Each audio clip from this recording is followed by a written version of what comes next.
Record. We are live back in beautiful Salt Lake Valley. MoJoe, it's good to see you again. How are you? I'm good. It's so good to be back. Yes, yeah. A little rainy outside, but beautiful day. I'm sorry you missed the jam session last night. Nobody invited me to this. Well, we'll see how this podcast goes. Yeah. MoJoe, you did it once again. We've got another great guest tonight. We do. We're on a streak. Again, I'm not sure how to properly and handsomely introduce. Let's just start with his name, Mr. George Pyle of the Salt Lake Tribune. Editorial Page Editor. Okay, so not investigative journalist, not reporter, not, No, that's different folks do that. Okay. Yeah. So please describe what that is then. Well, and thanks for being here. Well, yes, sure. Thank you. It's my pleasure. You. Yes, yeah. Glad to be here. The Editorial Page Editor is in charge of the opinion pages. We have 2 pages in the paper Monday through Saturday, and on Sunday we have a 6-page section, and it's the opinion pages, the editorials, which are the official view of the newspaper as an institution from its editorial board, and letters to the editor, columns from local people, columns from nationally syndicated writers, mostly from the New York Times, and that's the place where people express opinions, and the rest of the newspaper is supposed to be the straight-ahead news coverage, and we report, you decide, that kind of thing, okay. and where you report what happened, and you ask the Republicans what they think, and you ask the Democrats what they think, and you report both of them, and you put it out there for everybody. And then I've always kind of thought that the opinion page is kind of the so what, and after you've read all this other stuff. What happens next? What do you think about it? Who's right or wrong? What should happen going forward? Mostly in public policy. I mean, we get into social issues sometimes, like people staring at their cell phones too much and things like that. But it's primarily politics and policy. How long have you been with the Tribune here in Salt Lake? I started in 2002. Came from Kansas after I'd worked there for a long time. The newspaper I'd worked for last decided that a full-time editorial page editor was a luxury they could no longer afford. Wow. So they let me go and freed up my future, as they said at the employment law seminar that I had been to the year before. And I hung on a little bit in Kansas with the Land Institute, which is this place that does sustainable agriculture, polyculture research, and I helped them with their public relations and writing opinion pieces to send around to different newspapers around the country. We had some decent luck with that. But I really wanted to get back into newspapers, and a position opened up here as an editorial writer in 2002. We always say that if we had known we were moving here, we would have paid more attention to the Olympics. But because the Olympics were in like February, and we moved here in November. Well, that bribery thing in the Olympics was amazing. That was something else. Who broke that? Again, what was the name of the one who broke that? Oh boy, I don't remember. I won't get it either. Because that was all way before my time around here. So I know generally what you're talking about, but that was kind of before my time. Yeah. Well, thanks again for being here. MoJoe, you got a question for him? Yeah, well, there was a hiatus in there somewhere. I read that you went to Buffalo for a while. Yeah, I kind of had the feeling that the publisher at the time, Dean Singleton, was worried about how liberal we were, even though he had told us he had made a business decision that the Salt Lake Tribune was the liberal paper.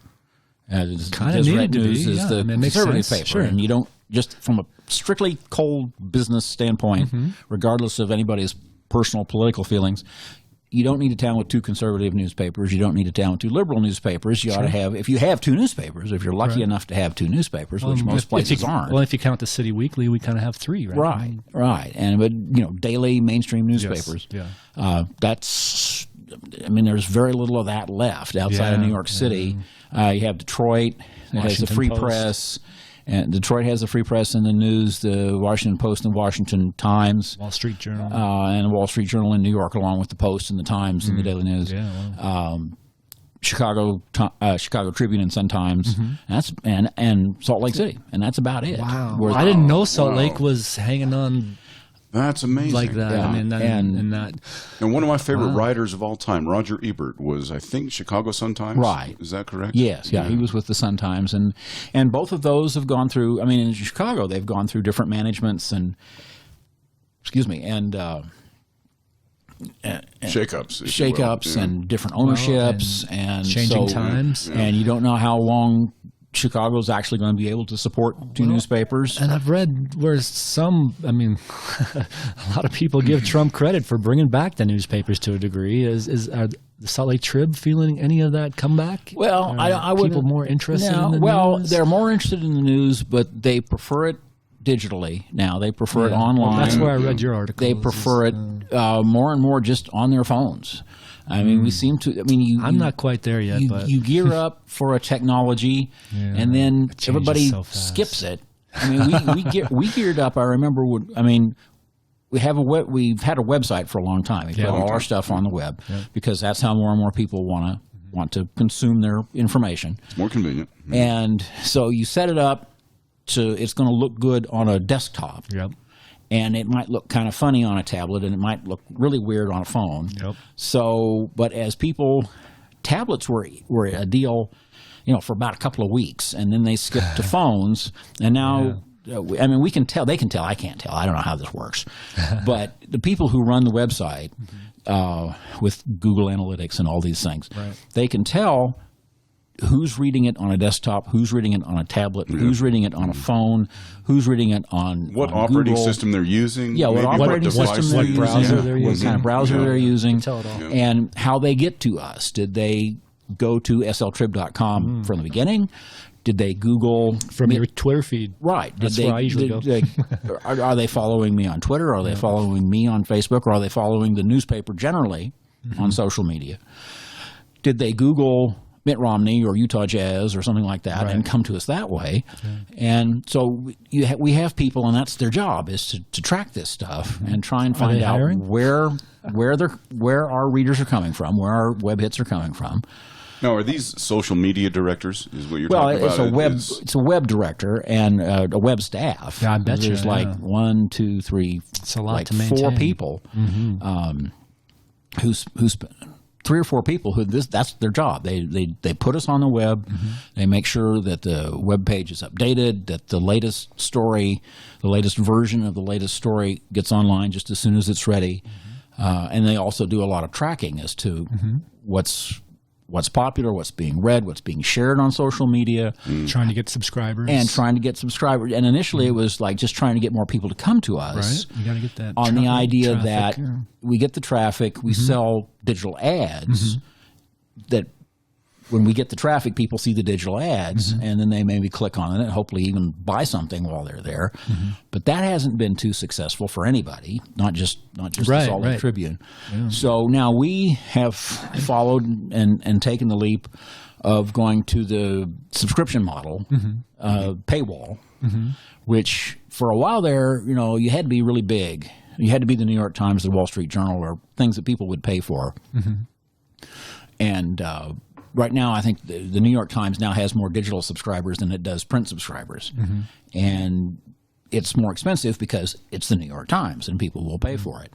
And the Wall Street Journal has been a leader on that. The Wall Street Journal has had a paywall for a really long time. You go on the Wall Street Journal's website, and if you're not a subscriber, I mean, you can see all the headlines, but most of them have a little thing that looks like a little padlock next to them, which means if you're not a subscriber, you can't read this story. You can maybe read the first couple of paragraphs, and then you can't read the rest of it. And the Wall Street Journal sells financial information and information that's of interest to people who are in the financial world. So not only are they able to charge money for all their information, their subscribers can expense it to their bosses and to their companies. So they'll say, oh, sure, I don't care how much it costs. Yeah, I'll subscribe to that. Fair enough. Yeah. And the New York Times and the Washington Post a little less so.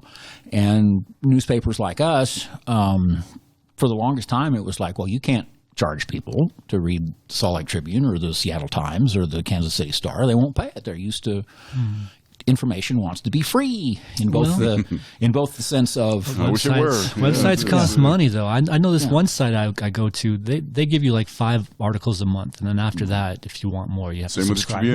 Which I think makes sense. Yeah. The thing that I question, because like when I read your articles, there's tons of ads, and sometimes I'm not sure if the article continues or not because there's such a big block of ads right across the middle of the screen. I'm scrolling. I'm like, oh, there's more article here. So I'm not a fan of that. But if if it pays the bills, but I'm still not sure if I subscribe, are those ads going to go away? No, well, not automatically. Not. I mean, okay. Now the next step that we're going to now, because the paywall, the Tribune is going to the Salt Lake Tribune, because the everybody sign up and pay online has been successful. We've been kind of ahead of our targets, as I understand it. Well, that's good. But it's still with the rapid demise of print subscriptions and print advertising. And it's just, I don't know the exact numbers, but it's just down everywhere, and here and everywhere else. So the future is online. The future is digital. We need to find a way to get that to pay. Yeah.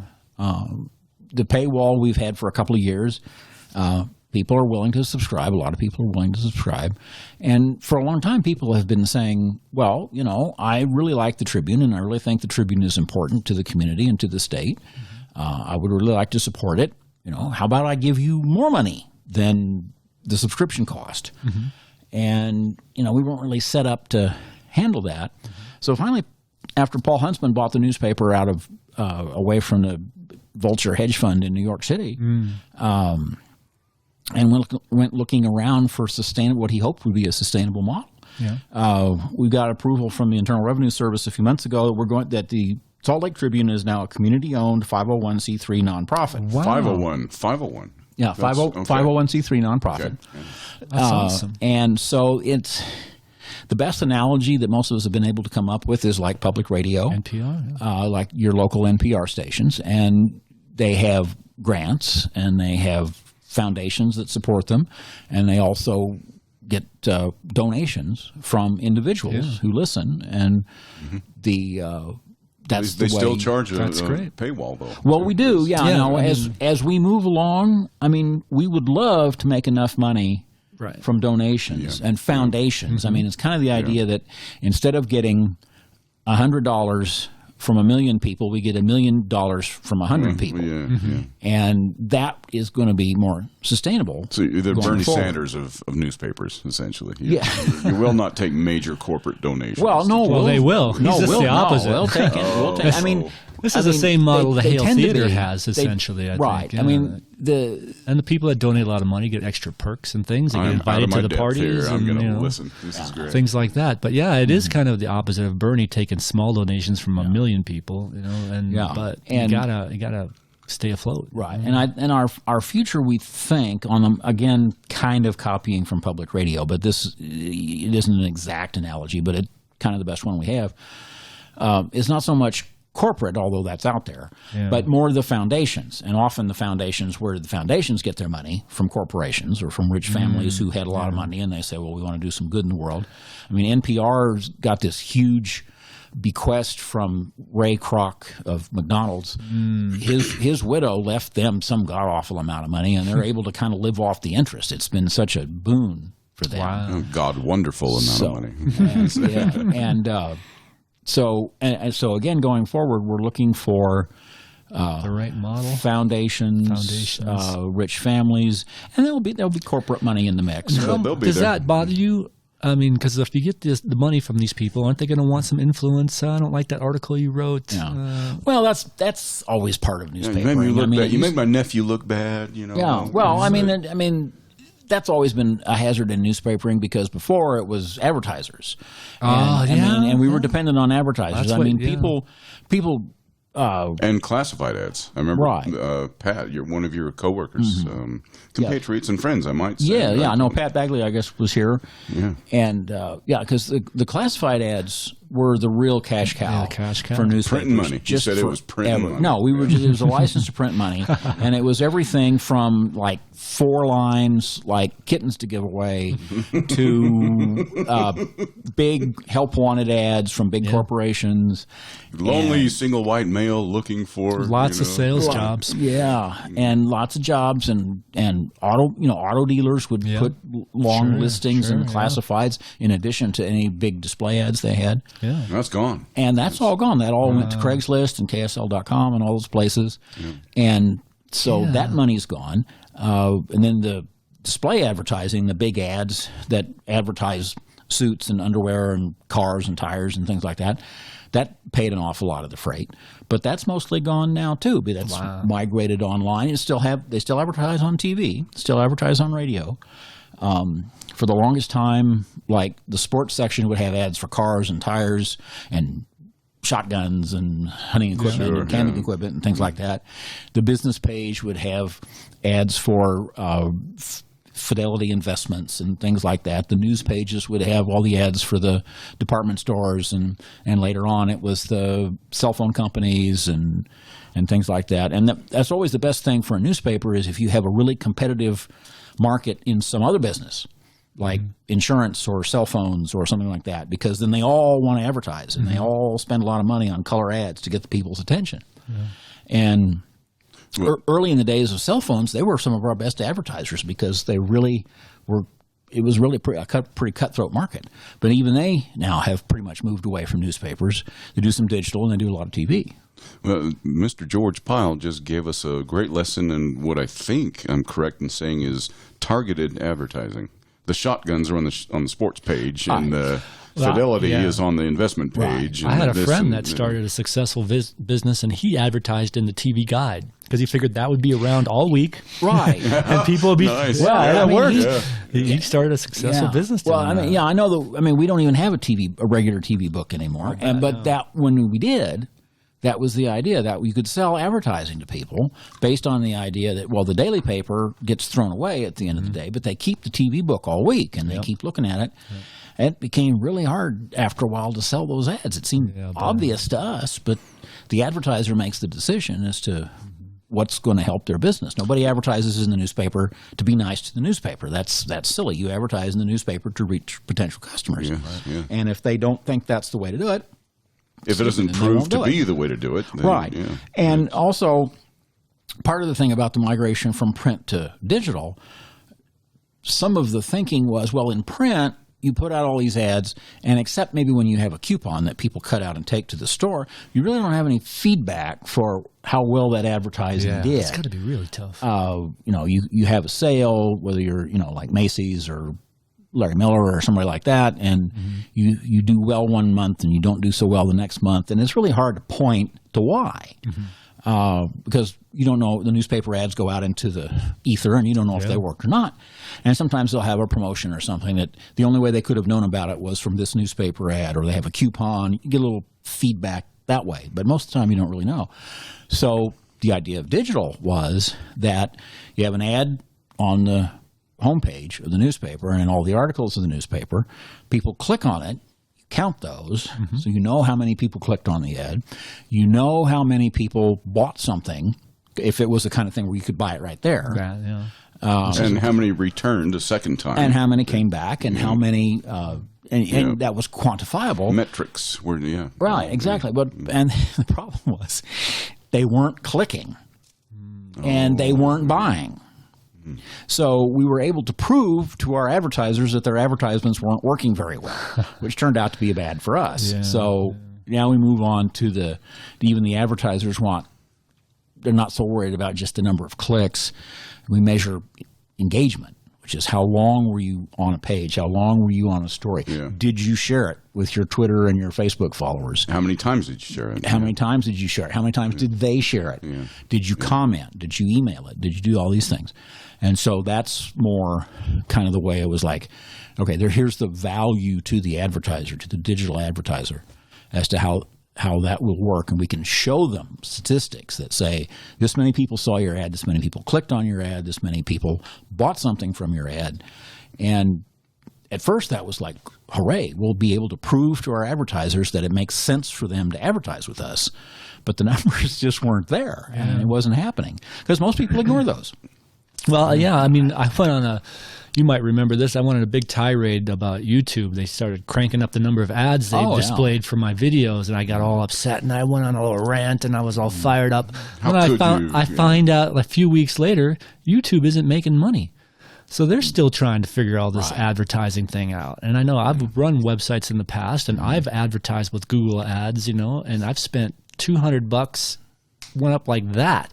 And I got all the clicks that I paid for, but not a single sale. Nothing. And so, the clicks are you get bots out there clicking, you get people out there clicking just to see who you are and to investigate what you're trying to sell and checking out the competition. So it's really tough to figure out the right model. I hope you guys succeed with this. So what is, if I may ask a very pointed question, and this one might be a little dangerous for you to answer truthfully.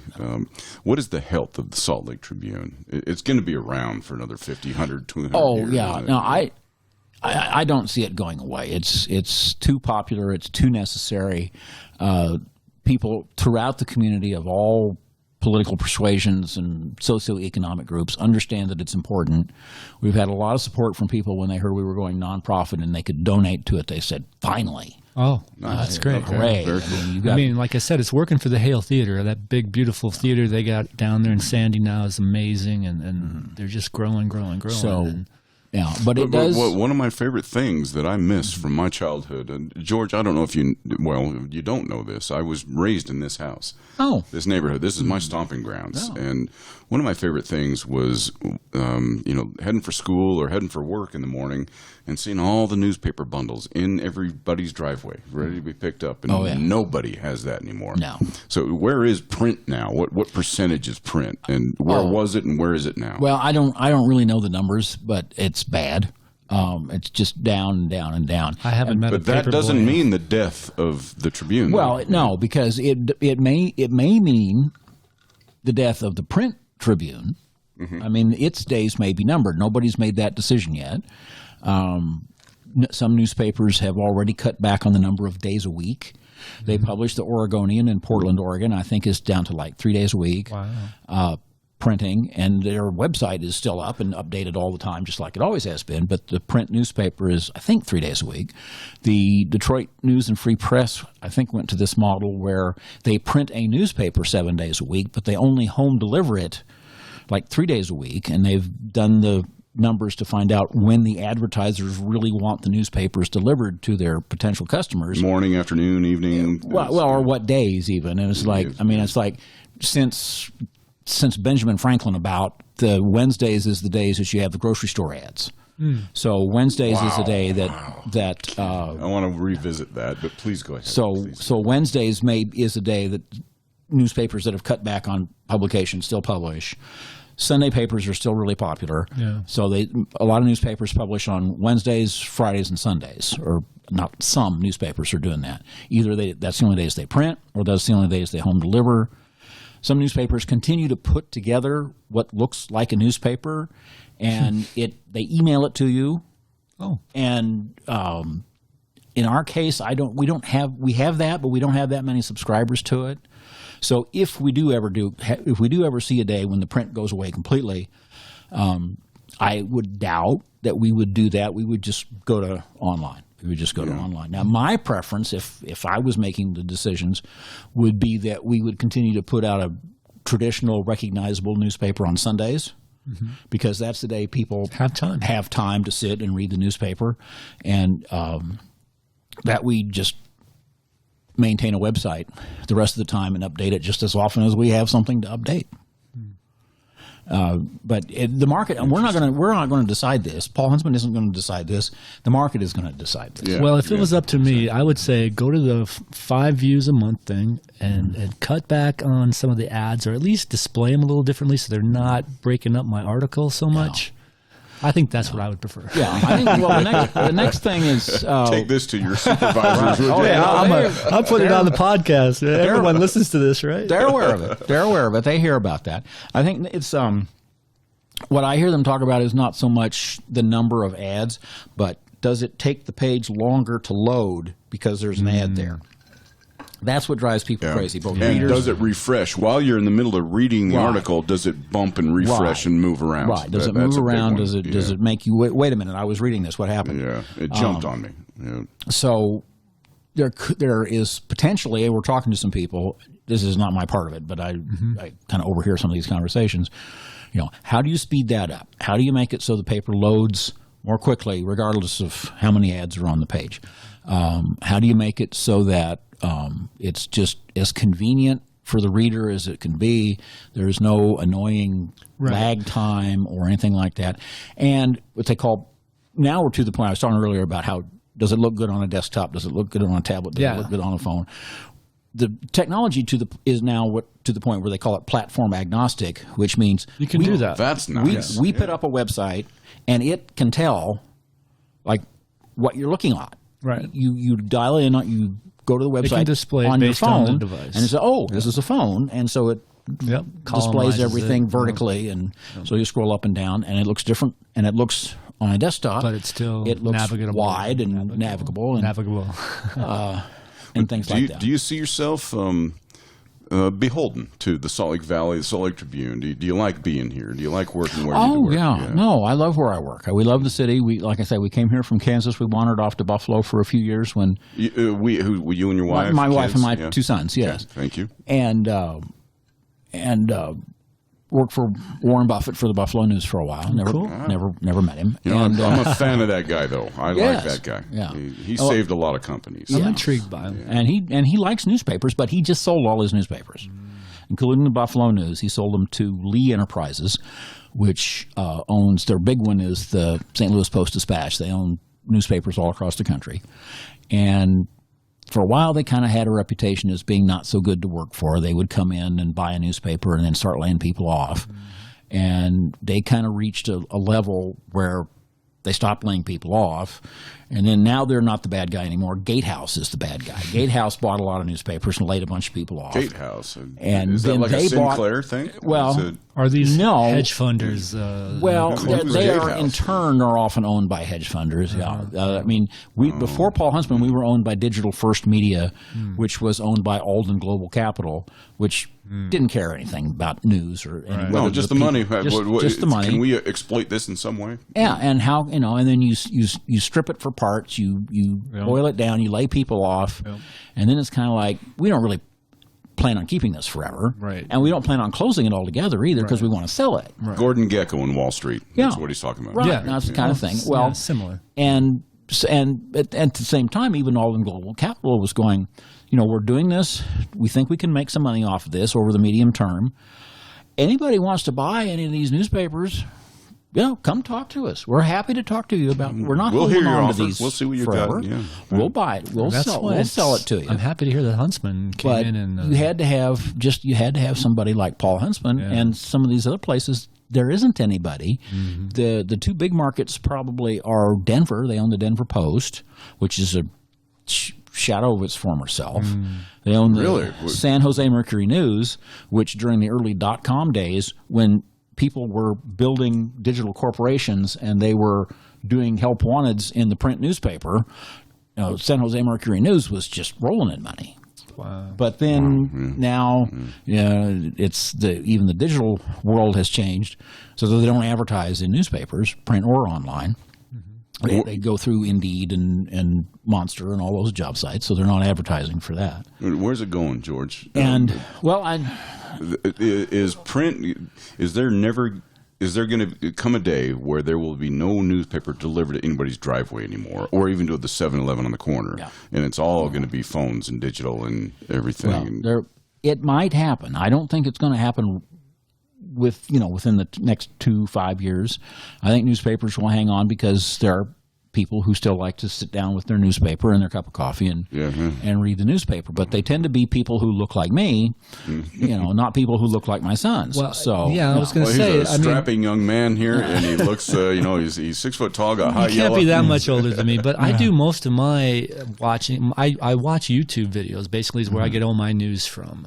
I do read some articles, but very few. I'm reading yours recently because you're on the podcast. But how do you consume yours? I mean, you might have heard us mention some of these guys we listen to on YouTube, like Brian Cohen, Kyle Kulinski. I love Joe Rogan and Bo of the Fifth Column. And there's others. These guys, I go to those sites because they seem to distill things for me. Exactly. So they get rid of the fluff and the opinion, and Well, they're definitely opinionated, but still they kind of give you the news. Yeah. Yeah. And so that's where I get most of my news from. Me too. And you too. So you don't subscribe to a paper.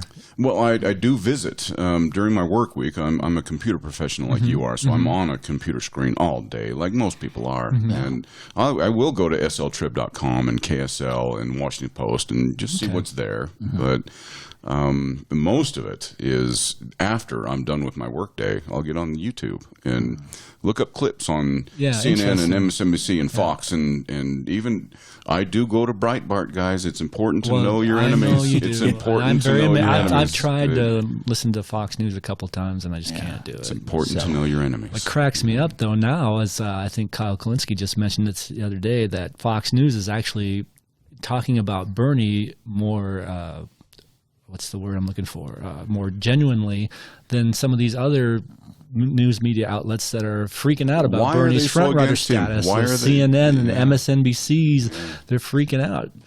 Well, because they're corporate owned, and they're, that's why when I started reading your articles, I was very surprised and a little bit pleased by that to me, you come across as being more of a liberal, progressive type of voice. Yeah. Well, I think I'm just right in the center of everything. Really? Everybody else is off to some weird side. But then they have that Overton window that shifts, right? You've heard about that, I'm sure. Yeah. And right now, it seems to me it's shifted pretty far right. So what used to be center is, especially in national politics, I think. I mean, I heard somebody say the other day that the Democrats today are what Republicans used to be. Yes. And what reasonable Rockefeller, Chuck Percy Republicans used to be. Eisenhower.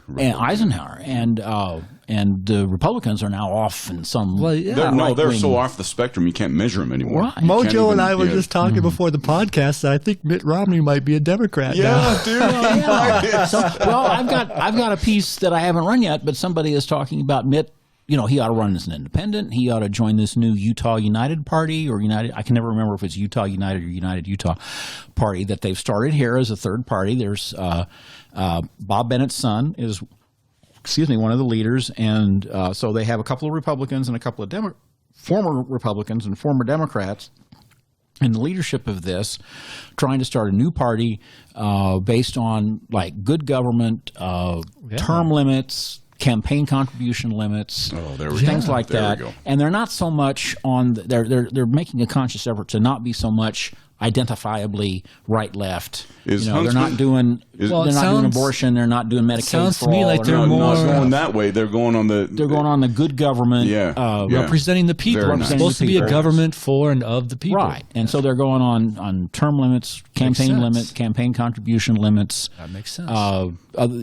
Making sure that there aren't any impediments to everybody getting to vote, things like that. Yeah. And then individual candidates, of course, are going to have their own platforms on some of these other issues, and the party is trying to say, well, on these other issues, we don't have a party line.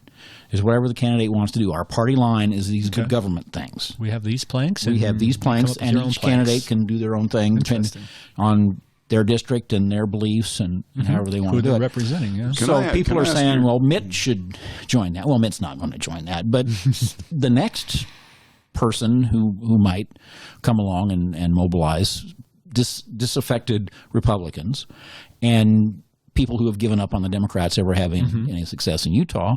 So that's their hope. There's stranger things have happened. Well, like I said, even for the Democrats, that window is shifted to the right. And so I find myself outside both of those parties. Yeah. I saw a spectrum. It was a meme, essentially, on Facebook, and it showed, extreme right and extreme left. And the first panel showed the extreme right was Donald Trump and extreme left was Bernie Sanders. And then the other panel showed that wasn't true at all. Bernie Sanders is actually kind of moderate. If you look back at the... if you look at like European-style social democrats, he's a Labor Party, pro-union, social democrat, kind of thing that's basically ruled Europe since World War II. Yeah. And they're doing okay. Yeah. And whenever they raise the term socialism, they immediately say, I'm talking right-wingers here.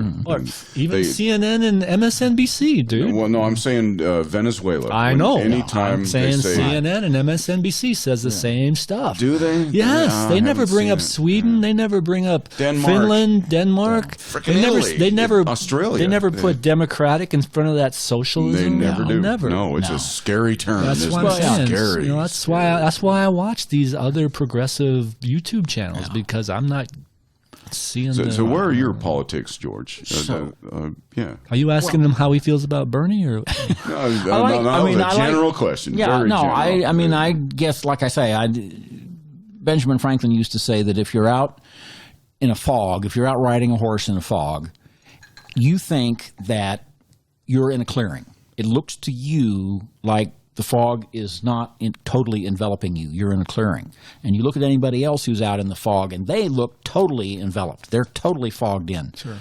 But everybody else, they see themselves in a clearing. Yeah. And they see you totally enveloped in the fog. That says it. I love that. And so to me, and I think to most people, I think a lot of people, if they really don't just want to identify themselves or don't just want to get in good with somebody, it's not so much I'm liberal, I'm conservative, I'm left, I'm right. I'm just me. These are the things I think. And to other people, they put it on a spectrum. And so other people look at me and they think I'm pretty darn liberal. And I think I'm kind of an Eisenhower Republican sometimes. Yes, me too. Yes, me too. And I mean, you go back and you look, and all this stuff. Of course, all this stuff is on social media, so sometimes you don't know if it's even true. But you go back and they show you the Republican Party platform from 1956, and it's Social Security. They weren't up to Medicare yet. Nobody was doing that yet. Oh no, Reagan was against that. Yeah. Well, I remember. But it was discussed after World War II very heavily. Medicare Truman, for all. Yeah. I mean, Harry Truman wanted to do it. Yeah. And they wouldn't let him do it. And then because they were. I mean, we forget Lyndon Johnson got Medicare in. That's how recent Medicare that's is. True. That's not that long ago. And Harry Truman came to the signing because it was Harry Truman's idea. He'd been trying to push that Interesting. forever. I did not know that. And so that's how recent it is. And also, I mean, my mother used to go to this eye doctor, and he had signs all over his office saying, "I am not a government doctor." And, because he hated Medicare. I mean, we don't have government doctors except at the VA and at military hospitals. Sure. None of our doctors work for the government.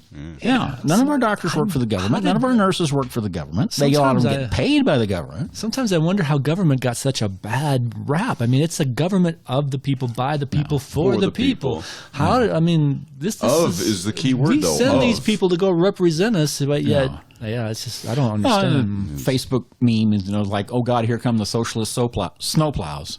Snowflakes? No, snowplows. I mean, they're plowing. It snowed, and the government has sent snowplows to clear the streets.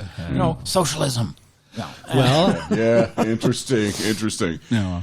We're already socialist. I've loved what I've seen Bernie Sanders do behind the podium a couple of times, saying how, Trump and the Republicans despise anything socialist, anything welfare, anything free handout.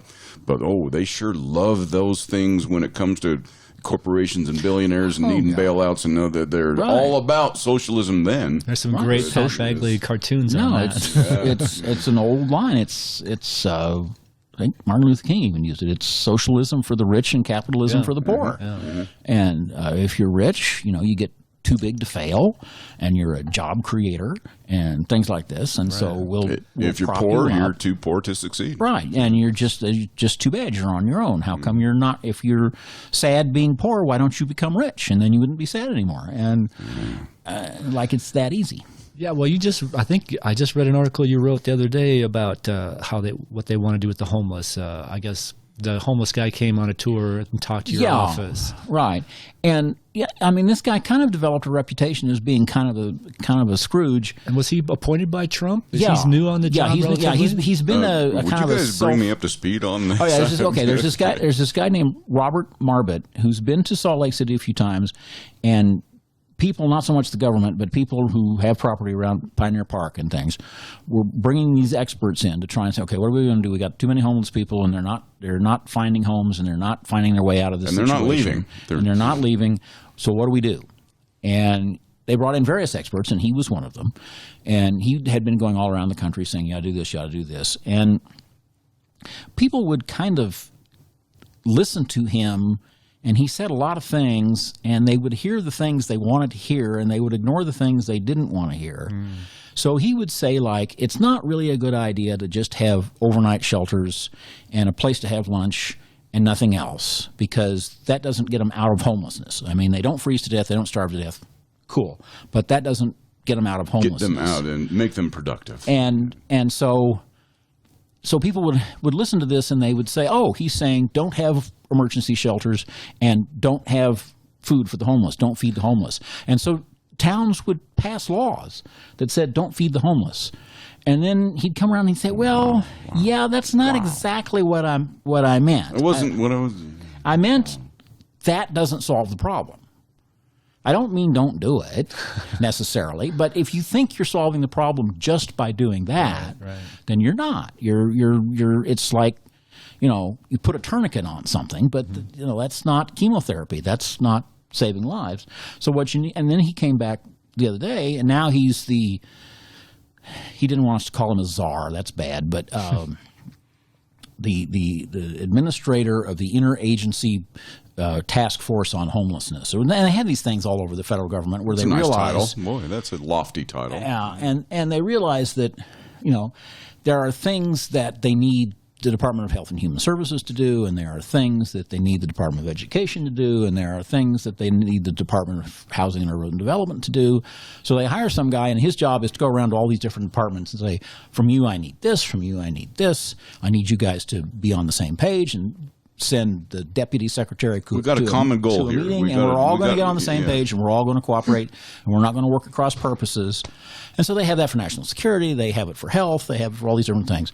Now they have it for homelessness. And he got the job. And some people were saying, oh, hooray, he's the guy who really can, get this done. And other people are saying, well, of course he'd work for the Trump administration. The Trump administration, motto, cruelty is the point. That's the motivating factor. And then he was in the CS the other day, and he said, I never said don't feed anybody. I never said don't house anybody. And as a matter of fact, he was really kind of coming around to some degree to a more progressive, or not coming around, has always been saying this, but now people are starting to listen to him a little more. And he's saying, like the 3 shelters that we now have in Salt Lake County, we had the road home, and it was like you could come in at night, not freeze to death. They kick you out in the morning, and then across the street you can get lunch. And with kids or not? With kids or not. And so they worked on that, and they segregated out the kids, and they did various things. But it wasn't, and it was helping. It did more than it probably got credit for, and actually moving some people through the system back into housing, back into being self-supportive. But there were still so many homeless people around Rio Grande that they really didn't get credit for the work they did, but they weren't getting any help. They had donors and foundations that helped them out. Very little from the state, very little from the government, and they were pedaling as fast as they could just to keep people from freezing and starving to death. Yeah. And that was all they did. And they got some people through the system, but they never claimed really that they were doing more than that. And they say, a lot of people, including the road home, were saying, we really ought to do more than this. And people were saying, maybe, next year. And then the crowd down there got so big, and the drug dealers were there and everything else, and it was like, okay, we ought to do something about this. And the main thing was that the Rio Grande neighborhood, with the Gateway being built and everything like that, became the next downtown. That land started to be valuable. Right. And so rich people were starting to think, the Cheyenne are on top of the gold mine. We thought this land was worthless, but now we realize there's gold here, so we have to chase the Indians off somewhere else. And they would come in and they would say, we can't have this anymore. We need to move the homeless someplace else. But they said, nobody else wants to have this in their neighborhood. Its value is limited. So let's not just move it somewhere else so we can build condos here. Let's fix this. Let's solve the problem. So they put some money into it, And initially it was pretty law enforcement based and it was pretty heavy handed. And that was the kind of thing that was easier to get money out of the legislature for. Let's go be mean to some people. Oh yeah, we'll pay for that. But they've come around and now they've have the 3 centers, which are supposedly based from the get-go on moving people through. You're homeless, you're desperate, you don't have any place to go. Through to where? Through to housing. Through to if you're the kind of person who is just having a little bit of a rough patch and you need to stay out of the elements for a while, if you qualify for disability, we'll get it for you. If you qualify for veterans benefits, we'll get it for you. If you just need a place to clean up and have an address on your resume, we can do that. Things like that. If you're this stuff costs money, this stuff costs money. You got to have professionals there processing these people. Right. What's your background and what can you do and where might you fit best? And here's an opportunity for you over here. And, if it's a mental health issue, we'll deal with that. If it's a substance abuse issue, we'll deal with that. If you don't have any of these issues, then great. Let's move further on the ladder and get you up to something else. I've heard from a guy named Kip Yost who writes for me sometimes, who's been homeless and now has kind of moved through that. Said that even though the road home was a pretty scary place and he's really glad he doesn't have to live there anymore, the counselors there did help him a lot. He had been in the military for a short period of time and always assumed that he hadn't been in very long, so he wouldn't qualify for veterans benefits. Doesn't consider himself a veteran. Doesn't consider himself a veteran. And they said, tell us about your background. Tell us about where you've been, what you've done. And he mentioned he'd been in the Army for, he didn't even serve a whole hitch because he had problems. And they said, you were in the Army? Yeah. For how long? Like a year or 2 years, whatever it was. And they said, wait a second. What's your Social Security number? Yeah, you qualify for veterans benefits. Go over there. So now he's got an apartment. And he didn't even know. So that's the kind of thing where there are a lot of benefits out there, Social Security, veterans benefits, Social Security disability, things like that, that a lot of these people qualify for, but they don't know where to go and they don't know how to apply for it. The road home before helped with that some. Now, supposedly, that's the whole reason for these places existing. We'll get you cleaned up. We'll get you the services you need. We'll find you a home. If you're the kind of person who's going to kind of need to have your hand held maybe for the rest of your life, we'll do that. We'll try to find a way to help you with that. Right. We'll try and find – there's what they call permanent supportive housing. And it's kind of like – this is my analogy, not anybody else's, but it's kind of like a retirement home for people who aren't really retirement age, but they need the help. I dated a woman that's in one of those homes now. What was the phrase you used to describe that? It was they call it permanent supportive housing. And the idea is that probably you're always going to need help. You're not just going to go out and get a job and become your disability, and it might be a mental thing. It might be a usually mental. And it might be the kind of thing or a developmental delay or something. You're never going to be totally independent, but you're not going to – we can get you to the point where the services that we provide, we're not there all the time. You're not living in a shelter. You've got your own place. Yeah. And we just look in on you once in a while. You got some ramen and some pork and beans and some water too. And it's a lot cheaper. Yeah. I've seen that It's cheaper. That's the thing. It's cheaper. It keeps them off the streets. Right. Yes. And it's a lot of these things. I mean, the problem is they're more expensive in the first year. They're more expensive in the first 5 years. And if you can wait, then it becomes less and less expensive over the long haul. But it's not just Utah. It's other places I've lived, and at the national level sometimes too. It seems like they just cannot see, some people in power cannot see, you spend $1 now, you can save $10 later. Well, they don't care about the later. They just care about the now, and so they won't spend the dollar. And the expert who was here, Robert Marbert, who was here, and like I say, some people think he's just this horribly cruel person, is saying, you need more space. You need more services. You don't have enough beds.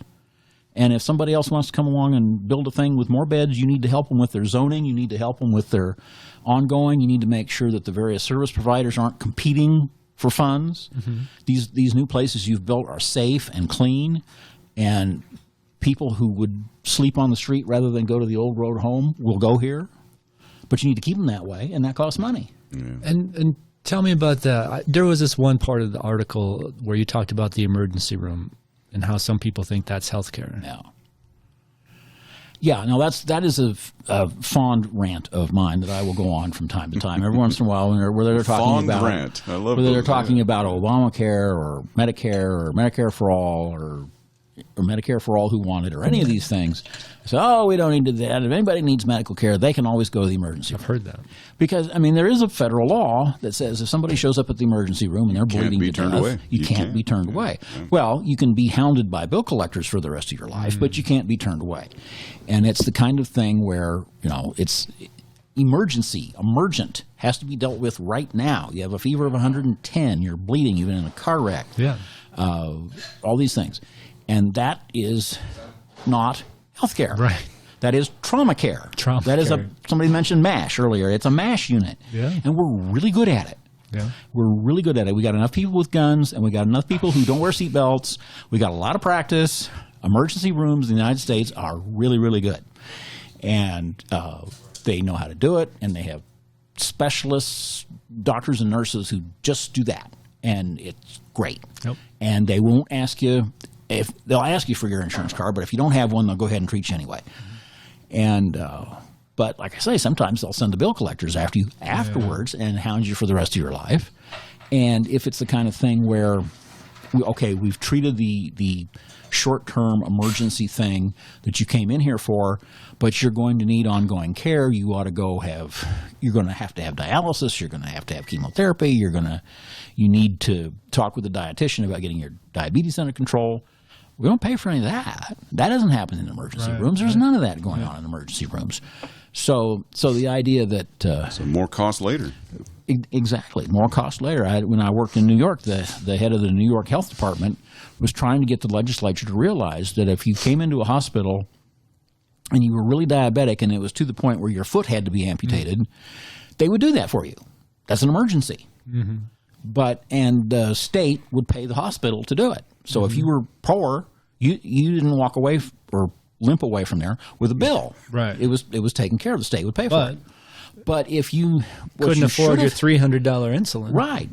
And this is years ago before insulin was $300 or $1,000. If you need long-term diet care, insulin, these other medicines, you need to be working with a dietitian. We don't pay for any of that. Yeah. We only pay to have your foot amputated when you've gotten to that point, and that's a little bit backwards.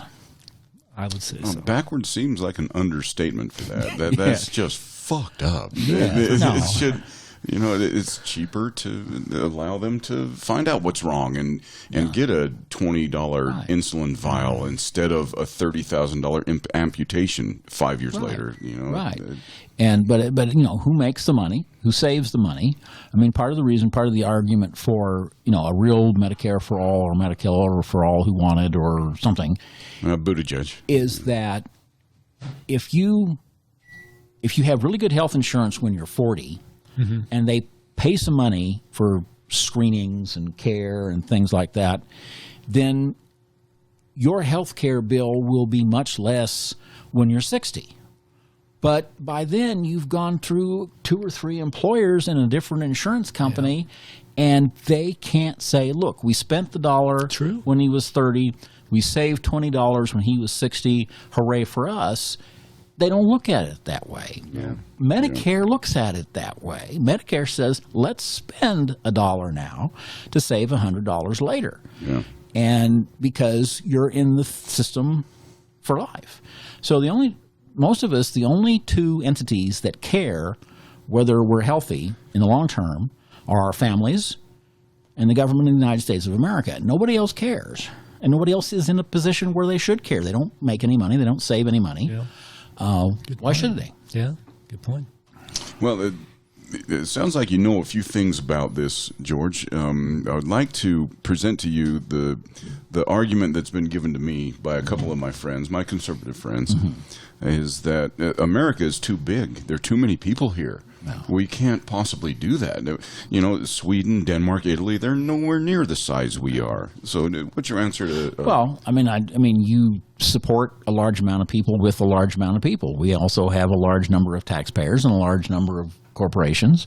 And that is, little chink in that armor is as the population growth goes down and we have more retirees and fewer workers per retiree, then you get into a little bit of a cash flow crunch. Mm-hmm. But of course, the solution to that is to have more immigration. But well, that's a different discussion. But you can pay for what you want to pay for, and it is. Costs go up. Well, that says it all right there. You can pay for what you want to pay for. Right. We paid to land a man on the moon. We paid to win World War II. We paid for Vietnam. Yeah. We've paid for everything we want to pay for. Right. So why do we still allow 500,000 families to go bankrupt every year because of health care? Yeah, I mean, nobody else does that. I mean, if you live in England or France or Germany, Italy, Sweden, Denmark, Australia. Yeah, I mean, you'll still die, but you won't die broke, and you won't die bankrupt, and your family won't be bankrupt.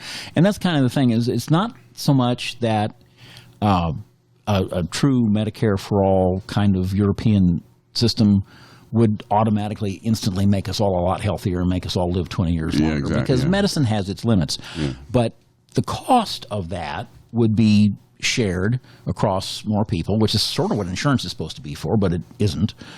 And also, if it turns into a huge Medicare thing where they have more and more power, or we go all the way to single payer, then the payer can look at the providers and say, we're not paying that. We expect the service. We expect you to do the right thing. We expect you to do the ongoing care rather than the care that's required. Right. And instead of waiting until somebody's super sick and needs an amputation, we expect you to deal with them along the way and save us the money over the long run. Yeah. And we're writing the checks, so we get to say how it's done. I mean, every system, there's always somebody who doesn't get enough and somebody who falls through the cracks. Yeah. The National Health Service. Well, right now it's 500,000 families a year fall in the cracks. Right. And there used to be enough editorial writers in the country that we had our own organization and our own conventions. Wow. And I was at one in Ottawa, Canada. And while I was there, the big news from the United States was that a family in Texas the father had killed his wife, his 3 children, and himself. I've heard of this. And it was basically, it's got to be more complicated than this, but the factor that people could put their finger on was they had gone broke due to medical bills. Wow. And when you're standing in Canada, when that story is out there, the smugness is just overwhelming because that does not happen in Canada. Does not. Are you guys familiar with the series Breaking Bad? One of the most popular. I have never seen it. I know what it is. Yeah, very popular. And the main protagonist, Walter White, was his name. He got lung cancer. He was a high school chemistry teacher. Right. He got lung cancer, went to the doctor, and they said, okay, well, this is what it's going to cost. Do you have insurance to cover this? And he didn't. So then they flipped it to if Breaking Bad happened in Canada, and he went to the doctor in Canada, then they say, well, okay, you got lung cancer, sign here, your treatment starts Monday. We're good. We're good. Yeah. So and there's Breaking no show. Bad doesn't happen. Yeah, no, that's the end of the show. Yeah, that's the end of the show. Right. That's it. Right. No, if Huck and Jim had just crossed into Illinois, that would have been the end of the book. Instead of Huck and Jim. Now we're going to Will Bagley territory there. Let's revolve on that one for a moment. That was great. Huck and Jim if I only went to Illinois. It's right across the river. I've been there. You just go across the river. It's Illinois. It's a free state. But no, they had to go down south. But because they liked the river. And if Hamlet had killed Claudius in Act 2, that would have been the end of the story, and nobody remembered. Above my head. It's well above my head. This dude's more learned than Will Bagley. Than our. We had Mark Twain on here recently. Do you know much about Will Bagley? I know him. He's Pat's brother, and Pat Bagley, the Tribune cartoonist, who sits right next to me and shows me his cartoons and says, "Can we get away with this?" And I said, "Yeah, I think so." That's great. Really? But I have no standards, so we usually have to show it to other people too. That's awesome. It's wonderful. But Will is Pat's brother. He's the historian. He floated the Mississippi. He went down the Mississippi. Built his own raft. Yeah. So I haven't read that book George yet. knows more about Will than you and I do. We only met him one afternoon. Yeah. So, okay, and I've now exhausted my memory. But yeah, he's quite the historian and the writer, and he's fun. Yeah. I went to breakfast with him Did you? a couple of weeks ago. Yeah. When he was here for the podcast, he left his sunglasses on my fireplace here. Uh-oh. He asked me to return them. Mm-hmm. And I scheduled a breakfast. He said he would pay for breakfast. Okay, we're good. So I had to drive all the way downtown. Yeah. Went and picked him up, got to the Little America buffet for breakfast, and I had forgot his sunglasses. So you had to pay for breakfast twice? No, he paid. I drove back and drove again. I did the valley twice that day. Okay. So...